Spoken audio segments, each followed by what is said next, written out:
Good morning! Good morning! Yan, buhay na! Ay ba yung buhay na? Amen. Pa. Risa?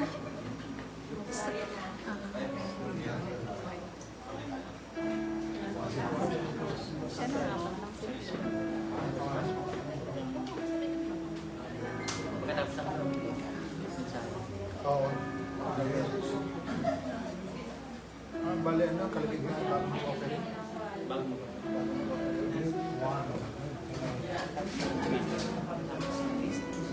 Mismo?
us, Lord, from our brokenness. That you are God who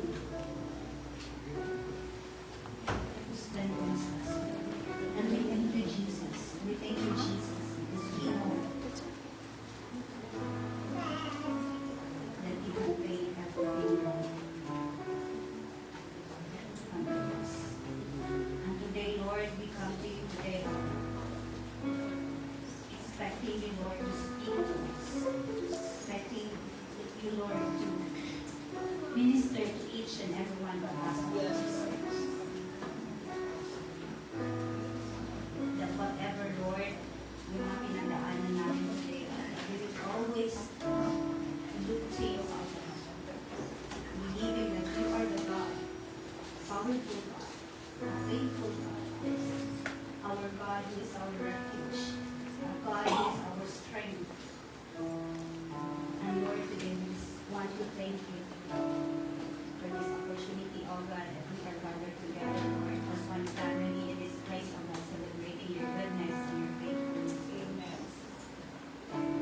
All throughout the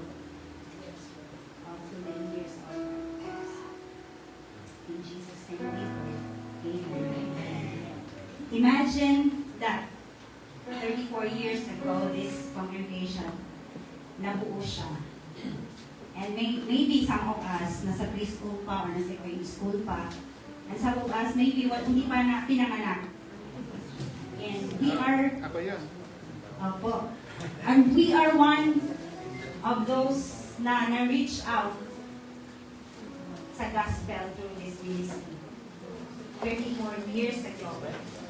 Formerly, Tagalog Fellowship, a ministry of Taipei International Church. And we praise the Lord because all through those years, ang Panginoon ay mabuti, ang Panginoon ay faithful sa ating lahat. Amen? Amen. Let us stand up, let us give God the glory and honor na indeed siya lamang ang worthy of all. Amen? Amen. Amen. Our call to worship reading for today is taken from the book of Psalm 86, verse 9. All the nations you have made will come and worship before you, Lord. They will bring glory to your name. Amen? Amen.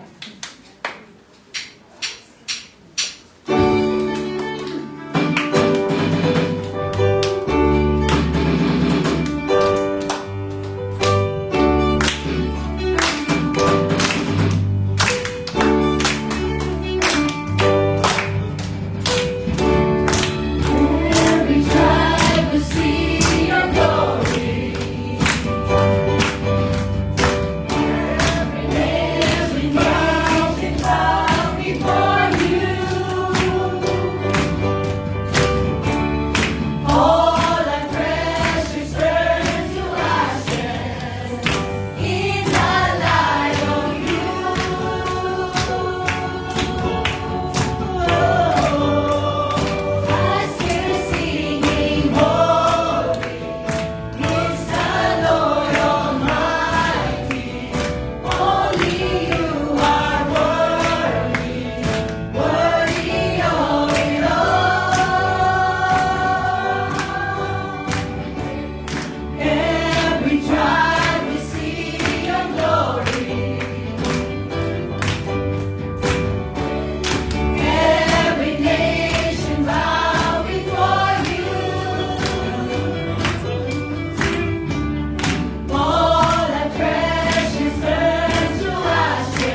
good to us.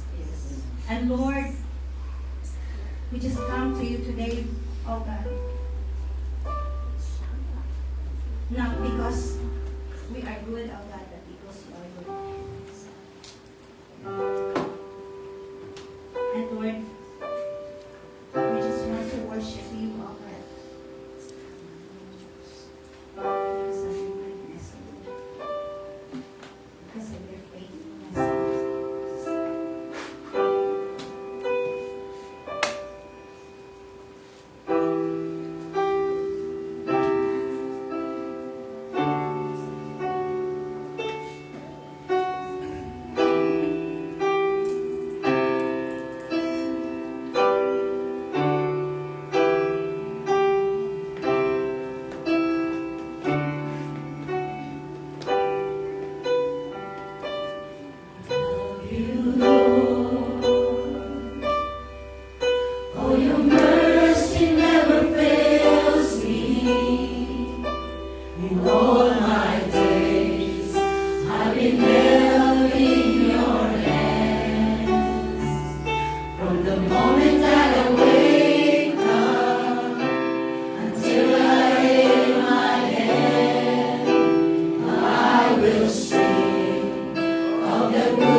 ikaw ay mabuti, Panginoon. At sa iyo, Panginoon, ay mayroon kami, Panginoong, kapahingahan. Sa umagang ito, Panginoon, kayo po ang Diyos na maghari sa aming kalagitnaan. Patuloy kayo, Panginoong, kumilos. Tunay nga pong maranasan namin ang kabutihan mo sa bawat oras, Panginoon. Sa panahon na ito, patuloy namin idinadalangin sa iyo ang aming bayan na kayo po ang Diyos na bumabay at magpala, Panginoon, sa aming bayan. Nadalangin din namin, Panginoon, ang Taiwan na patuloy pong maging malaya ang salita mo'y maipangaral sa lahat ng lago ng Taiwan, sa lahat ng lahi o Diyos. Dinadalangin din namin, Panginoon, ang patuloy ninyong pagkilos sa church na ito, Panginoon, sa Taipei International Church, sa international, sa English, sa Filipino ministry, at sa lahat, Panginoon, na aabot. Dalangin namin ang iyong mapagpalang kamay, Panginoon, ang iyong favor, O Lord, ay patuloy po naming maranasan, O Diyos. Maraming salamat po, Panginoon, at sa araw na ito na aming pagkilala sa iyong kadakilaan, patuloy ka, O Diyos, na magpahayag sa aming kalagitnaan.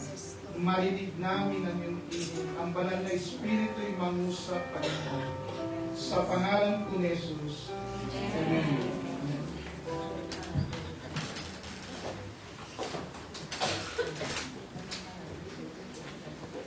Iyan ko lahat na tuloy tayo sa ating pagbasa. And our scripture reading for today is found in the book of James, chapter 4, verses 1 to 3, and John 17, 20 to 21. What is causing the quarrels and fight among you? Don't they come from the evil desires of war within you? Do you want what you don't have, so you scheme and kill to get it. You are jealous of what others have, but you can't get it. So you fight and wage war to take it away from them. Yet you don't have what you want because you don't ask God for it. And even when you ask, you don't get it because your motives are all wrong. You want only what will give you pleasure. I am praying not only for these disciples, but also for all who will ever believe in me through their message. I pray that they will all be one, just as you and I are one.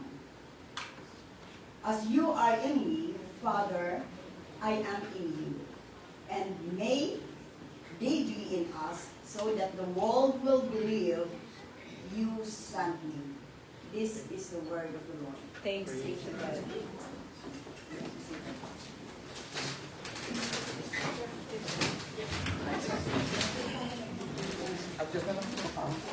Good morning po. Magandang umaga po sa ating lahat. Welcome po sa Taipei International Church Filipino Ministry sa ating celebrate ng ating 34 years, no? Kung matatandaan ko pa, ang unang ginamit ko, tama yung aking alaala dun sa kwento ni Brother Fred, ay si Brother Duran. Tama ko tayo? Duran is the name? Duran.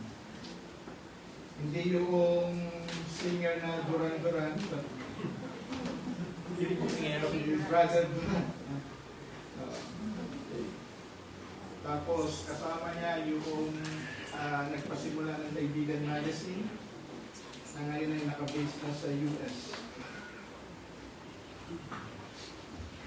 Anyway, tayo po ay nagpapasalamat sa katapatan ng Diyos kapag tunay nga po na kung wala siya ay wala tayong magagawa. No? Nakakapagpatuloy tayo dahil sa biyaya ng Panginoon. So, mga kapatid, sa whole month ng February at March, ang ating pong series, yung ating pong series ay patungkol sa, salamat po, sa When Christ Built His Church. No? Ito po ay mayroong base din doon sa isang book na sinulat, no? Ni Bob Russell na When God Built a Church. So, ang ating sa pangatlo pala na pag-uusap, ang una natin dinalakay ay patungkol sa panambahan ng pangunahing ang pangunahing gawain ng isang church ay ang pagsamba sa Diyos. Ang isang local church is to provide yung worship opportunity sa Panginoon. And even yung purpose why we evangelize is because of worship. Nag-evangelize tayo because worship ay wala ang pagsamba sa Diyos. At maging ang ating pagtitipon ay pagtitipon upang sambahin ang Diyos. So sa pagkakataon nito, pag-usapan po natin is the principle of harmony. Harmony. Yung harmony, ang salita na yun ay napaka-musical, no? Na para bang wala akong karapatang magsalita patungkol dyan. Harmony. Sino sa inyo may alam kung ano ang Tagalog ng harmony? Ang Harmonika. Isa, ano ka? Ang makatama ay may tubleron. Ano ba? Balance. Balanse. No? So yun, lahat ng yun ay malapit to. Pero isa, pagka tinawag na music sa musical na harmony ay pagtutugma. Tugma. Yan, tugma. Pagtutugma, harmony. Tugma yung lakas ng boses, taas, hina, di ba? Harmony. No? As a believers, ang Panginoon Jesus ay nanalangin for us to foster a harmonious relationship, no, with one another.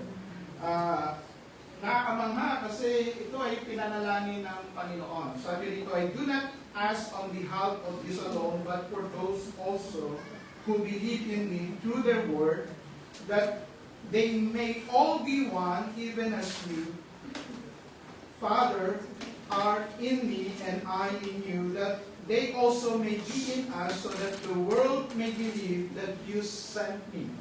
Okay, no? Tingnan po natin yung sinasabi ng Cambridge Dictionary. Sabi dito, harmony, a pleasant musical sound made by different notes being played or sung at the same time. Yung magkakaiba na nota pero nagtutugma upang makalikha ng magandang magandang tugtugin. Yan. So, kaya pagka wala sa tugma, ang tawag doon ay sintonado, no? Sintonado, yan. Alam ko yun kasi experto ako doon. So, harmony is the sum of things that go together well. People singing in harmony are in tune with each other. No? So, yun po. So, harmony po, napaka-importante yan sa musika, napaka-importante yan sa anumang grupo, kahit sa pamilya. Napaka-importante ng harmony maging sa lahat ng grupo, ito pang sabi mo ng Panginoong Jesus, any kingdom divided against itself will be ruined, and a house divided against itself will fall. So, lack of harmony, yung kawalan ng harmony will damage any group, will damage any family, will damage any local congregation. No? Even company, even malalaking korporasyon, pagka walang harmonious relationship, ay maaring masira. Harmony is a necessity for any organization or for any group to thrive. So napaka-importante ng harmony. And harmony is expected ingredient for us as a local church, as a local congregation. Kaya napakainam na sa ating pag-alaala sa anniversary nito na babalik tayo tungo sa salitang harmony o pupunta tayo sa salitang harmony. Because it is expected for us. Sabi dito sa Romans 12 verse 16, live in harmony with each other. And in 1 Peter 3, finally, all of you live in harmony with one another. At makikita pa rin po natin yan sa maraming parte ng kasulatan. Yung pagtalakay ni Apostol Pablo sa Efeso 4, makikita natin doon na ang pagkakaloob ng Diyos ng mga apostol, propeta, evangelista, pastor at guro ay upang ma-equip ang church, and then upang yung church ay maging isang harmonious organization. No? Magkaroon ng isang unified effort para yung mission ay mangyari. At napaka-importante yan kahit sa kahit sabihin natin sa construction. Sabihin natin sa construction, no? Kung kayo ay sa construction, pagka hindi walang harmonious relationship ang electrician, ang plumber, ang mason, ang mangyayari, pag inunahan ng mason yung mga electrician at plumber, sabihin nila, ang bagal-bagal nyo nang maglatag ng mga tubo ninyo, mauna na ako. So ang mangyayari nyo, nakalagay na yung mga semento, at yung mga electrician, ang gagawin naman yon, dahil kailangan nilang ibaon sa semento, magtitik-tik. No? Bakit? Kasi wala silang, hindi nagtugma yung kanilang oras, hindi nagtugma yung panahon. Wala sa tamang panahon yung paglalagay, it could ruin, no? Or kung hindi man, it could become costly. So harmony is very important kahit saan, no? Kahit saan sa atin. Kahit sa anumang gawain, napaka-importante yun. Pero alam nyo ba na ang harmony ay pwedeng mag-break? Ang harmony, marami po yan maaaring makasira. Tingnan po natin, breaking the harmony. Sabi sa Galatians 5:15, but if you bite and devour one another, take care that you are not consumed by one another. Ito po, no? So, si Paul, kinakausap niya yung mga Christian sa Galatia, at sila mismo, ito yung mga Christian, no? They are devouring each other. At ano ba yung mga dahilan bakit sila nagkakaganoon, no? Si Bob Russell, meron siyang binanggit sa kanyang libro that when God builds a church, merong binanggit siya na 4 threats to harmony. Number 1 is false teaching. No? Number 2 is legalistic spirit. Number 3 is criticism. Number 4 is uncontrolled ego. Yung false teaching, alam natin yan, pagka may pumasok na maling doktrina, it could ruin even relationship.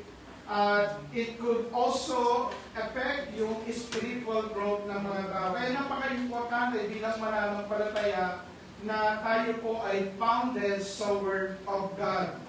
No? Kaya napaka-importante po yan. No? Pangalawa is legalistic spirit. Pagka merong pumasok sa isang grupo na legalistic spirit, no?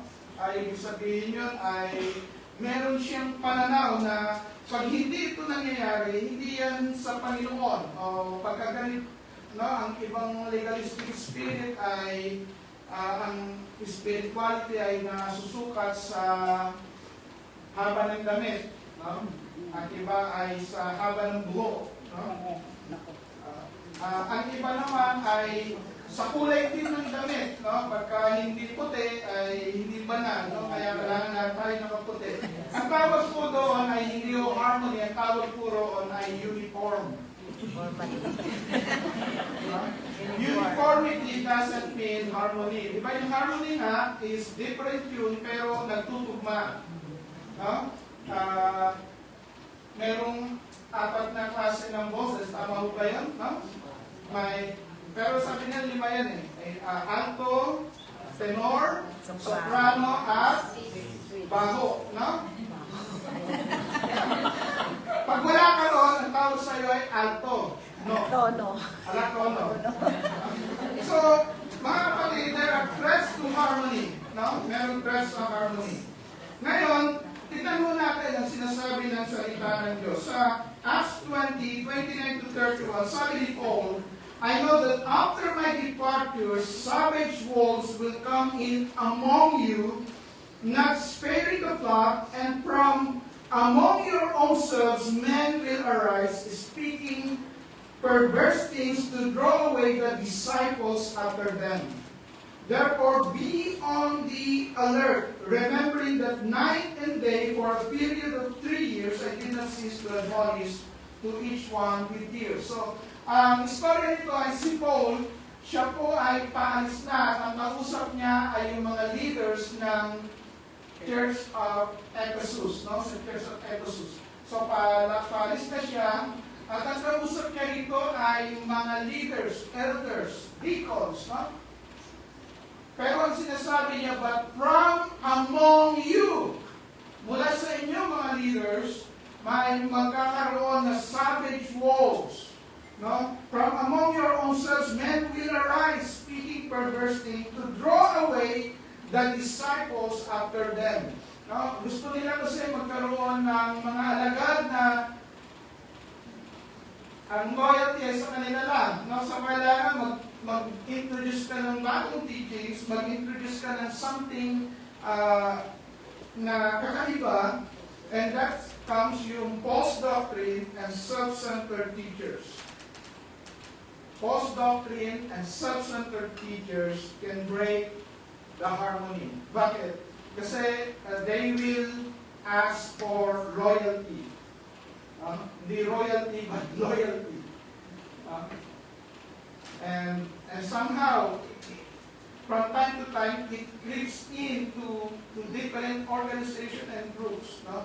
Why? Because the savage wolves want to create their own flock after their own, no?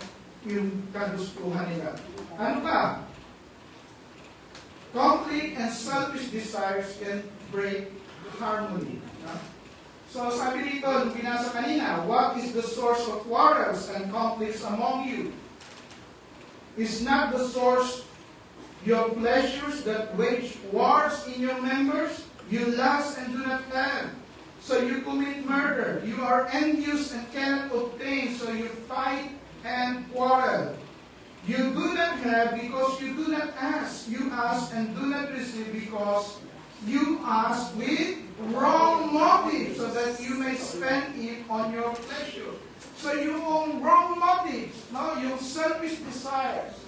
Nagkakaroon po yun ng dahilan bakit nagkakaroon ng conflict. At any relationship, di ba? At any relationship, pag ikaw ay puro kakape, magkakaroon yan ng problema.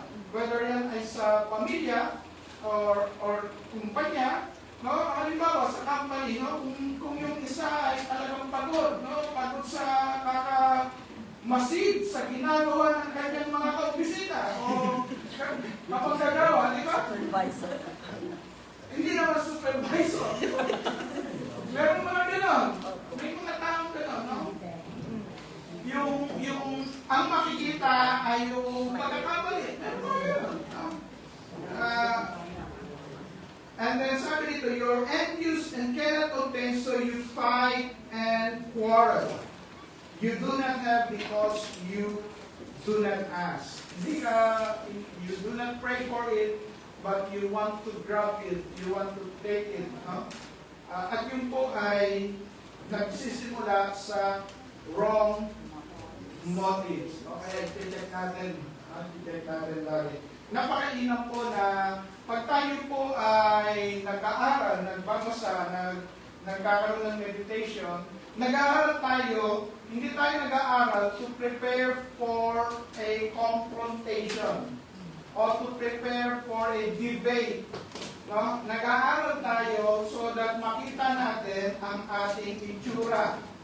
Nagsasalamin tayo, hindi tayo nagsasalamin para makita ang mukha ng iba, kundi para makita yung mukha natin. Kasi ang Word of God ay salamin. Nakikita natin yung ating itsura dapat sa salita ng Diyos. Nakikita natin yung ating motive sa salita ng Diyos. Nakikita natin yung mga mali nating desires sa salita ng Diyos. No? Conflict and selfish desires can break the harmony. Ano pa yung pangatlo? No? Nahuli. At ito siguro timing to. No? Controversial and ungodly topics can break the harmony. Napapanahon ito sa mga Pinoy. Di ba? Sa panahon na malapit ang eleksyon, tulad ko ang mga tao sa mga controversy, di ba?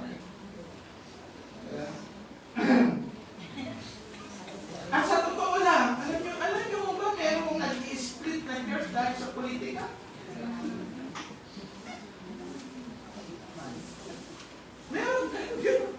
Merong mag-asawang nag-iwalay dahil sa politika.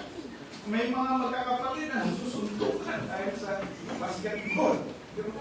Dahil sa... Tingnan mo natin, ang sinasabi dito, dahil yung controversy and ungodly topics can break the harmony. Ano sinasabi ng salita ng Diyos? Avoid stupid controversies, genealogies, and fight about the law because they are useless and worthless. So noong panahon ni Titus, no, yung mga mananampalataya na galing sa Hudyo, na galing sila sa Hebreo, at may mga mananampalataya na hindi naman galing sa Hudyo. Sila yung mga hentil na katulad natin, no? Ngayon, itong mga galing doon sa pagiging Hudyo, minsan, ang tingin nila ay sila ay nakakataas. No, yung endless genealogies. Ako ay anak ni ganito, na anak ni gano'n, no? So, natin may tayo. Di ba, nakita natin sa Matthew, di ba, yung genealogy ni Jesus Christ? Nasulat yun, pero parang patunayan na si Jesus Christ ay galing sa lahi ni David. Ngayon, ikaw ay mananampalataya, wala naman kailangan patunayan. No? Bakit? Kasi ang lahat ng mananampalataya ay naging anak ni Abraham. At sa pamamagitan ng pananampalataya, tayo ay nakabilang sa pamilya ng Diyos. No? So, hindi na natin kailangan yun. No? And then, fights about the law. No? Ang Hudyo ay may ibang pamamaraan ng pagbilang ng Ten Commandments. Actually, hindi nila sinatawag na Ten Commandments yun.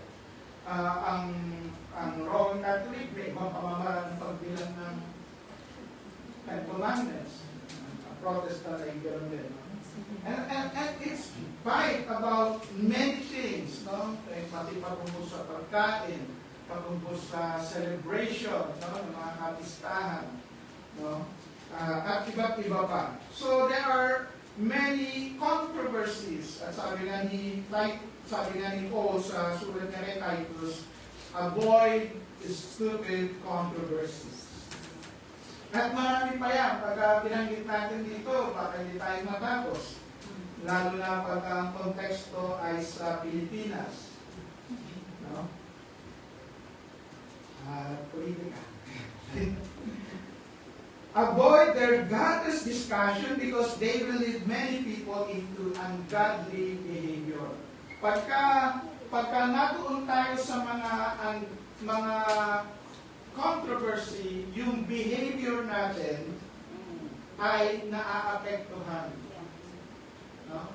Kunyari, alam mo na very pro yung ganong isa, tapos didiinan mo pa, mag-aaway na tayo. No?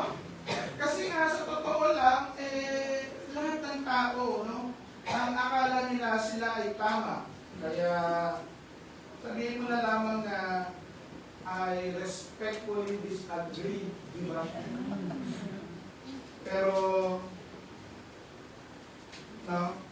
napaka-importante. Kumbaga, kung ang gagawin mo yun, kung kayo ay nasa choir, pagpipilitan mo yung tono mo kaysa sa sumang-ayon ka sa tono na magtutugma para makagawa ng isang harmonious music. So, ang tanong is, how can we keep the harmony? Keeping the harmony. Sa libro ni Bob Russell, meron siyang sinabi, no? Dahil na sinabi niya na isa sa mga dahilan ng threat sa harmony is ego, ang sabi niya is keep the ego under control. And then, dahil na sa controversy, pagka masyadong strong yung stand mo doon, learn to be flexible. Learn to hear. Learn to listen. Kahit hindi mo gusto, no? Halimbawa, o meron ka na, gusto mo na yung senador na yun, di ba? Try to, pangunin mo yung lahat, at alamin mo lahat. No? Aralin mo. Bakit? Kasi lahat sila ay mga aplikante. Sa panahon lang tayo ng halala nagiging boss. Aplikante sila sa atin. Paano? So, alamin nyo, no? Magkaroon kayo ng check at ano. Pero yun naman ay mungkahi ko lang. Kung hindi kayo ganun, ay sige, I will be flexible also. And then develop a sense of humor. Kasi, taas na ng usapan dito, no? Pwede mo namang baliin ng humor di ba? Kaysa sa magbanggaan ng apoy. And then respect leaders. Ito ay patungkol na doon sa teachings, no? Avoid confrontation if possible, practice servanthood, and be quick to forgive. No? Very practical yung payo ni Bob Russell. Ngayon, si Pastor Bob Russell po, siya po ay isang pastor na hindi talaga kilala, pero he was able to lead yung church na mula doon sa basement. No? So sila yung simula sa basement, sa mga around 120 sila, pagkasama na rin mga bata. And then, when he retired noong 2006, iniwan niya yung church with 4 services and 18,000 regular attendees. No? So doon sila nagsimula. Nung sinulat niya yung book na yan ay bago siya mag-retire. No? At ang kagandahan sa kanya ay hindi nakadugtong sa kanya yung church. Nung umalis siya ay napapatuloy yung church. Kasi may mga church na pagka wala yung leader, wala na yung mga tao. No? Kasi nakatuon doon sa minister o sa leader. Now remember, it is Christ. No? Christ is the head of the church at siya po dapat ang itinataas. So how can we keep the harmony? So keep the harmony by living to be a blessing. No? Live to bless others. Sabi rin sa 1 Peter 3, ito ko ay very practical na bagay. Sabi ni Peter, don't repay evil for evil. Don't retaliate retaliate with insults when people insult you. Di ba sa panahon na nag-uusap kayo ng controversy at kunyari, no, na-corner na yung isa, anong gagawin ng isa? At minsan may mga tao, pag na-corner na at wala nang masabi na logical, ang titirahin niya na ay yung personal. No? Kung topic lang. No? Kung merong puntos, yung puntos na yung pag-uusapan. No? Wala na yung personal. Pero kung nangyayari yun, nangyayari na papasok na yung pag-iinsulto.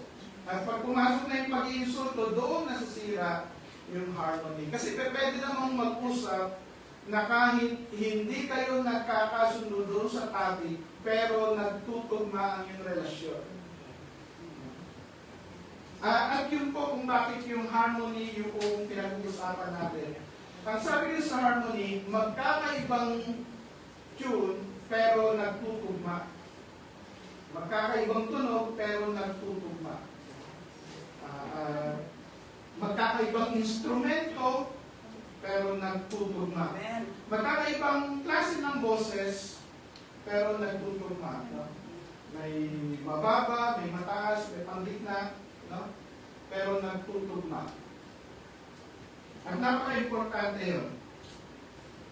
So sabi dito, instead, pay them back with a blessing. Don't pay with insults, pay with blessing. That is what God has called you to do, and He will bless you for it.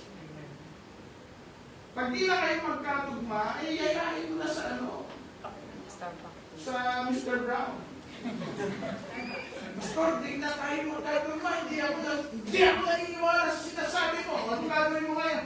Sama ka sa akin sa Mr. Brown. Usap tayo. Pero pwede ka na, di ba? Oo. Hindi naman ako nagpapailig, no? Pero sinasabi ko.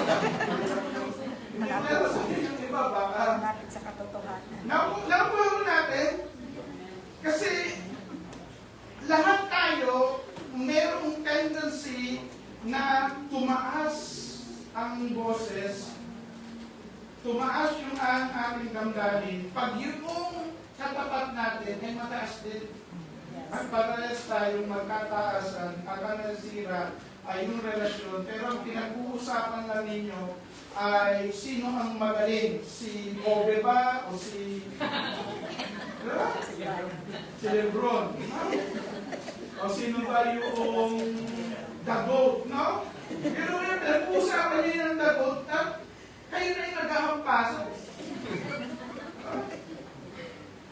So, tapos mag-iinsultuhan na kayo. Wala namang kwenta yung ano mo. Insultuhan na yun. Diba? So, live to bless others. Amen. Live to bless others. Amen. Pray for them. No? Hanggang maaari. Ano ba? Live with your lips. Yung ating bibig. Sabi dito, for the scriptures say, if you want to enjoy life and see many happy days, keep your tongue from speaking evil and your lips from telling lies.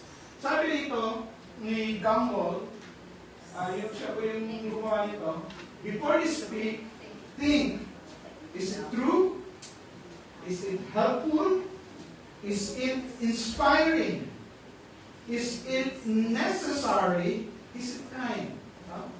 So, sabi niya, bago mo pakawalan sa iyong bibig, isipin mo muna, pero talaga mahirap pagka mataas na yung emosyon.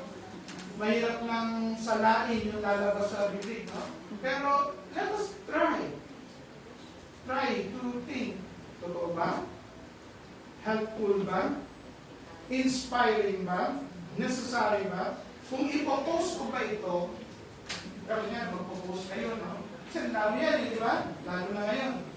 Kung magpo-post ka ba, yun ba ay magkaka-inspire or maaring dumagdag pa sa isipin ng iba at o para kang naglalagay ng gasolina doon sa umaapoy ng sitwasyon.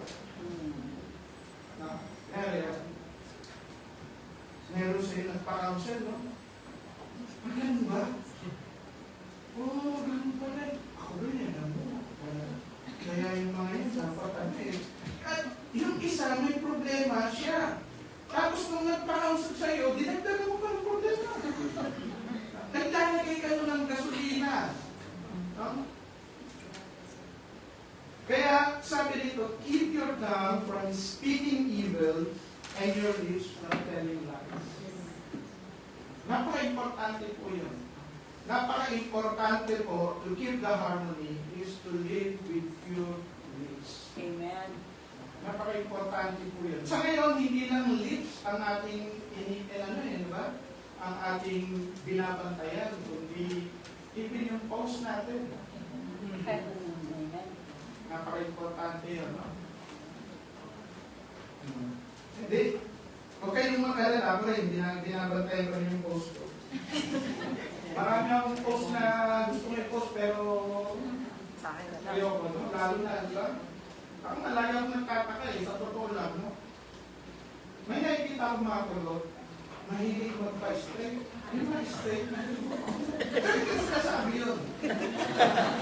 Ay, nasabi ko na ba? Nagtataka lang ako. No?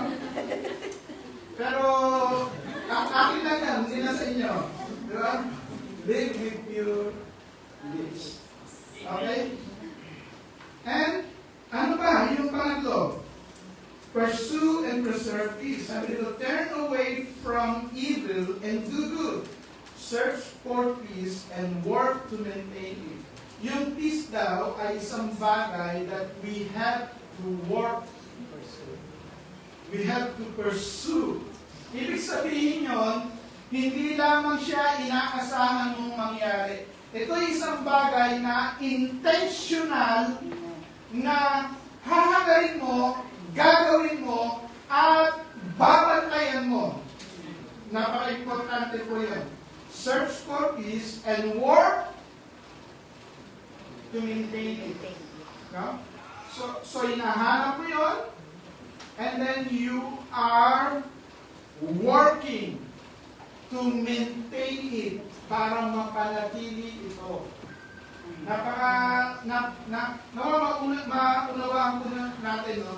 Ito, ang kapayapaan, yung harmony ay isang bagay na hinahabol. Kaya nga kahit sa praise and worship, di ba, lagi silang pa-practice. Kasi kailangan i-maintain yung harmony. Tama ba? Kailangan magtugma.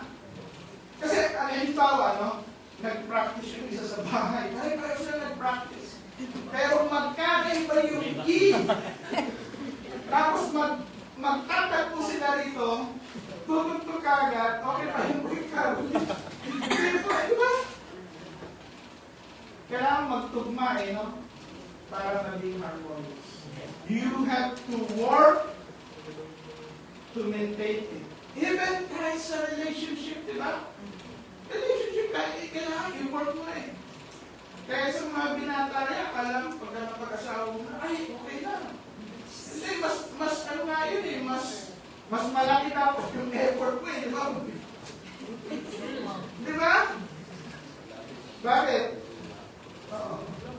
Kasi doon na magkakalabasan yung... Kasi pagka ano pa, di ba? Kunyari, pagka kayo ay nagiligaw pa rin, yung kain pa lamang yun.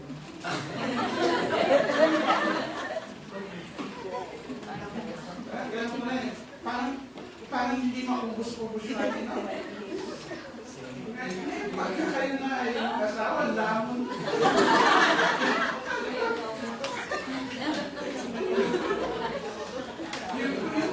Pagkano parang nagiligaw kayo kayo. And then you have to work, diba? You have to maintain it. Kaya mga kapatid, hindi lang sakit ang kailangan ng maintenance.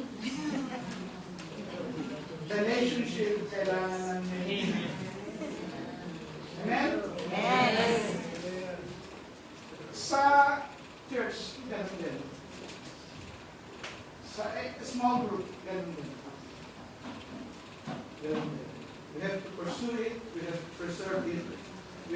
work to maintain.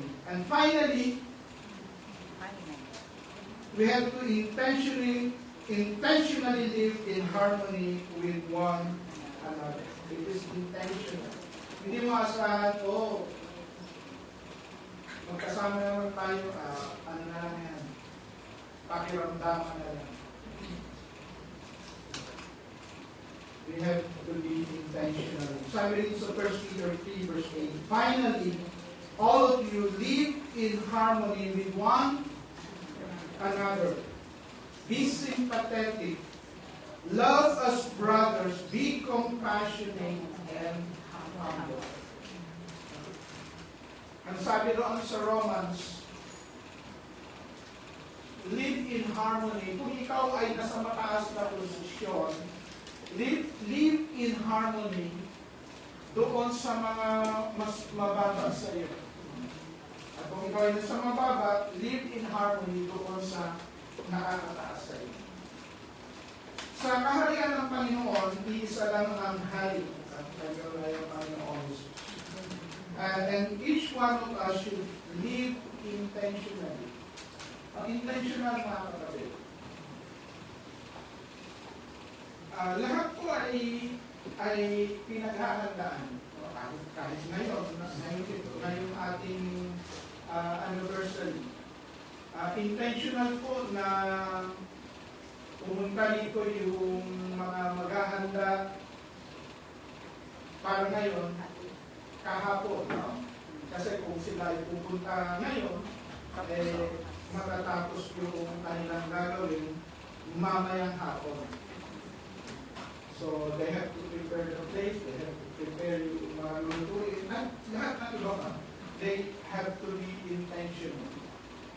Ganun din po tayo, no? May mga kapatid tayo na mula sa Valle, mula sa Tawid. No? They are intentional doon sa pagpunta dito. Diba? At ganun din po ang bawat isa sa atin. No? Meron tayong panahon, pagkakataon na maging sympathetic. Hindi mo lahat ay pare-parehas ang nararanasan. So, let us be sympathetic. Kung sa panahon na tayo po ay malakas at may kapatid tayong nanghihina, huwag nating asahan na yung dahil magkasama tayo ay magiging parehas yung ating energy o parehas ang magiging lakas. Let us be sympathetic doon sa mga mahina. Love as brothers. Be compassionate and humble. At ito yung mga bagay na magpapanatili sa atin bilang isang iglesia lokal na lumalago kung tayo po ay namumuhan with harmony with one another. Amen. At yun po ay ipinalangin ng Panginoong Yesus. Yun po yung inaasahan ng salita ng Diyos. At yun po yung itinuturo ng Ebanghelyo sa atin. Lahat po tayo mayroong pagkukulang, let us be compassionate. Dahil lahat po tayo ay naging beneficiary ng compassion ng Panginoon. Amen. Lahat po tayo. Ako, tayo, lahat po tayo nakareceive ng compassion ng Panginoon. Actually, araw-araw naka-receive tayo ng compassion. Sabi ko ng salita ng Diyos, His compassion never fails. It is new every morning. Yung hesed ng Panginoon. Alam niyo po yung salita ng compassion sa Hebrew, sa Algado niya ng hesed. Yung salita ng hesed ay pinapakilala niya na ang Diyos ay compassionate, gracious, no, loving, lahat ng yun. No? At yung character ng Lord na yun, ang ipinakikilala niya sa atin sa araw-araw. Na sa bawat pagdilat ng ating mata, ang compassion ng Lord, ang love ng Lord, ang grace ng Lord, ang mercy ng Lord, ay nare-receive natin. Yes. And then, dahil tayo ay recipient ng compassion na yun, inaasahan din ng Lord na tayo na ma-reflect yung compassion na yun sa pamamagitan ng buhay natin. Kung papaano yung buwan. Ang buwan mo, wala talagang liwanag. Bakit siya nagliliwanag? Dahil mayroong isang araw, no, yung araw po ang nagbibigay liwanag sa buwan, at yung liwanag na yun na nakukuha ng buwan ay nire-reflect niya pabalik sa atin. Tayo pong lahat ay naka-receive ng compassion ng God. Let us reflect those compassion. Let us reflect yung love ng Him. At pag naunawaan natin yun, then we could live humbly. And we could maintain yung harmony. Tayo po'y manalangin. Panginoon, mabuti kayong Diyos, mapagpala kayo. At sa oras na ito, Panginoon, kami po ay lumalapit na papasalamat. Tunay na kayo ay mabuti. Tunay, Panginoon, na wala pong imposible sa inyo. And Lord, salamat Lord at tinawag mo kami, pinatawad niyo kami, binago niyo kami, Panginoon. Sa panahon na ito, O Diyos, na kami nagpapasalamat sa iyo, patuloy po namin kikilalanin na kami, Panginoon, ay nakatanggap ng biyaya mula sa iyo. Na kami, Panginoon, ay nakatanggap ng compassion, ng love. At hayaan, Panginoon, yung mga katotohanan na yun ay mag-reflect sa aming buhay. So we could live with harmonious relationship sa bawat isa. Sa pangalan ni Jesus. Amen.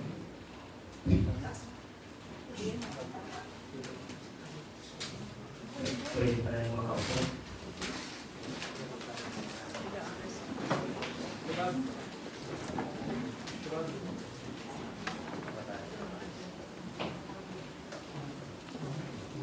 Praise God, sino pong na-bless sa message natin ngayon? Amen. So, bless pa ba tayo, no? Nakaka-bless na po yung mensahe na Panginoon na kailangan natin magkaisa. Iba-iba man yung height natin, iba-iba man yung skills na meron tayo, iba-iba man yung bawat isa na meron ay ibigay mo kung ano meron ka. Katulad ng isang katawan, iba-iba ang magagawa ng parte ng katawan. Pero kapag nag-work together, ay meron magagawa malaking bagay. Pero ang importante ng katawan ay mag-submit sa ulo sa ating Panginoon Jesus. So, ayan, gawin po kami sa kanta ngayon. Ang university po sa ating lahat, at kami na po pala yung malaging lugar ng Taurian. Ang aming pong gagawin ay hindi po kahit ilang harmony na po na kundi po yung takto po ito sa nangyayari po sa ating bagay. Kaya wala po posible sa Diyos, lagi na po tayong mananampalataya sa